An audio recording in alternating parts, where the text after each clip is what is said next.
চলুন বাংলাদেশ সেনাবাহিনীর special course ৫৩তম BMA special course engineer signals EME AEC এর জব সার্কুলার দেখে নেওয়া যাক। সর্বপ্রথমে বয়স ১লা জানুয়ারি ২০২০ তারিখে অনূর্ধ্ব ২৮ বছর, এফিডেভিট গ্রহণযোগ্য নয়।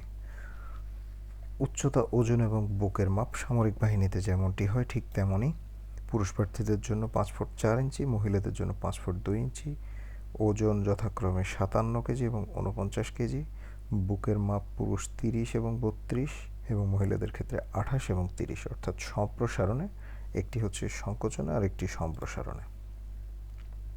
প্রার্থীর যোগ্যতা ন্যূনতম বিশ্ববিদ্যালয় মঞ্জুরি কমিশন কর্তৃক স্বীকৃত বিশ্ববিদ্যালয় হতে উত্তীর্ণ প্রার্থীগণ নিম্ন বর্ণিত কোর্সসমূহে বর্ণিত যোগ্যতা সাপেক্ষে আবেদন করতে পারবেন। ইঞ্জিনিয়ার স্কোর পুরুষ মহিলা এসএসসি এইচএসসি উভয় পরীক্ষায় 4.5 সহ নিম্ন বর্ণিত বিষয়ের উপর বিএসসি ইঞ্জিনিয়ারিংয়ে কমপক্ষে সিজিপিএ ৩ প্রাপ্ত হতে হবে 4-এর মধ্যে। Civil engineering, Naval architecture and marine engineering এবং আর্কিটেকচার ইঞ্জিনিয়ারিং। এরপরে আছে সিগন্যাল কোর শুধুমাত্র পুরুষ, এসএসসি এবং এইচএসসি উভয় পরীক্ষায় জিপিএ 4.5 সহ নিম্ন বর্ণিত বিষয়ে বিএসসি ইঞ্জিনিয়ারিং 4-এর মধ্যে 3 পেতে হবে ন্যূনতম। কম্পিউটার সায়েন্স অ্যান্ড ইঞ্জিনিয়ারিং এবং electrical, electronics and communication engineering. এরপর যে পদ আছে সেটি হচ্ছে electrical and mechanical engineering EME. এখানে পুরুষ এবং মহিলা উভয় প্রার্থী আছেন। এসএসসি এবং এইচএসসি পরীক্ষায় 4.5 সহ একই রকম আগের মতোই, এবং সাবজেক্টগুলো আমি বলে দিচ্ছি: electrical and electronics engineering, electronic and communication engineering, mechanical engineering, computer science and engineering, Naval architecture and marine engineering, industrial and production engineering, biomedical engineering, nuclear science, material and meteorological engineering, aeronautical engineering. এরপর আছে army education core অর্থাৎ শিক্ষা core Aisi, পুরুষ এবং মহিলা SSC HSC উভয় পরীক্ষায় GPA 4 সহ নিম্নবর্ণিত বিষয়সমূহে 4-এর মধ্যে সিজিপিএ 3 থাকতে হবে। স্নাতক সম্মান সহ স্নাতকোত্তর ডিগ্রি থাকতে হবে। গণিত, পদার্থ রসায়ন, আন্তর্জাতিক সম্পর্ক, বাংলা, আরবি, এমবিএ, অ্যাকাউন্টিং, ফিন্যান্স এবং ইংরেজি।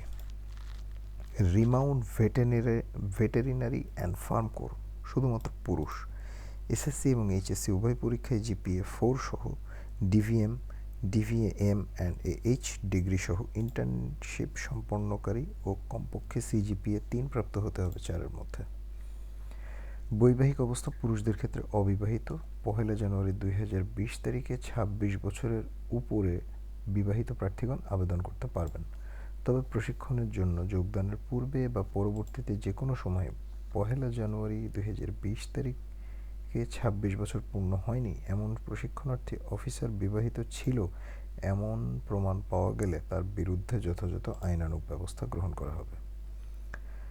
মহিলা, অবিবাহিতা, বিবাহিতা, জাতীয়তা জন্মসূত্রে বাংলাদেশী নাগরিক। প্রার্থীর জন্য অযোগ্যতা: সামরিক বাহিনীর যে অযোগ্যতা হয়, সেনা নৌ বিমান বাহিনী হতে অপসারিত, বরখাস্ত বা যে কোনো সরকারি চাকরি থেকে বরখাস্ত, অপসারিত, আইএসএসবি থেকে 2বার স্ক্রিনড আউট অথবা প্রত্যাখ্যাত হলে, তবে 5 বছর পূর্বে 2বার স্ক্রিনড আউট বা প্রত্যাখ্যাত প্রার্থীগণ আবেদন করতে পারবেন। চোখের দৃষ্টিহীনতা, দূরদৃষ্টি 2.5 ডায়োপ্টারের বেশি এবং বিষমদৃষ্টি 1 ডায়োপ্টার এর বেশি হলে সেক্ষেত্রে অযোগ্য বলে বিবেচিত হবে। আবেদন করার পদ্ধতি: 28 জুন 2019 তারিখ হতে joinbangladesharmy.army.mil.bd ওয়েবসাইটের মাধ্যমে অনলাইনে আবেদন করা যাবে। শুধুমাত্র অনলাইনে আবেদন করা যাবে, অফলাইনে আবেদনের কোনো সুযোগ নেই।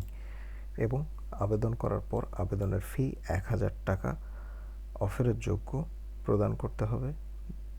ট্রাস্ট ব্যাংক, টি ক্যাশ, ভিসা, মাস্টার কার্ড, বিকাশ, রকেট ইত্যাদির মাধ্যমে পে করা যাবে। নির্বাচন পদ্ধতি: লিখিত পরীক্ষা সর্বপ্রথম, এরপর প্রাথমিক স্বাস্থ্য মৌখিক পরীক্ষা, এরপর আইএসএসবি পরীক্ষা, এরপর চূড়ান্ত নির্বাচন ও যোগদান নির্দেশিকা প্রদান। এরপরে আছে প্রশিক্ষণ ও কমিশন, বিএমএ প্রশিক্ষণ, কমিশন ও পশ্চাৎ প্রবীণতা। 2 বছরের পশ্চাৎ প্রবীণতা প্রাপ্ত হবেন।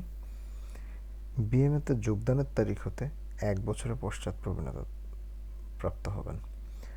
সুযোগ সুবিধা: সামরিক বাহিনীর যে সুযোগ সুবিধা থাকে সেগুলো তো থাকবেই, এবং এখানে কিছু বিশেষ নির্দেশনা দেওয়া আছে যে সাঁতার জানা আবশ্যক এবং যে কোনো অধিকার সেনা সদর সংরক্ষণ করে। আবেদনের সর্বশেষ তারিখটি বলে দিচ্ছি, সেটা হচ্ছে 20শে জুলাই 2019। আমি আবারও বলছি, আবেদনের শেষ তারিখ 20শে জুলাই 2019। এই তারিখের মধ্যে আপনাদেরকে আবেদন করতে হবে। তো আজ এ পর্যন্তই। যারা যোগ্য আছেন তারা যথাশীঘ্র আবেদন করবেন। সবাই ভালো থাকবেন, সুস্থ থাকবেন। বিদায় নিচ্ছি।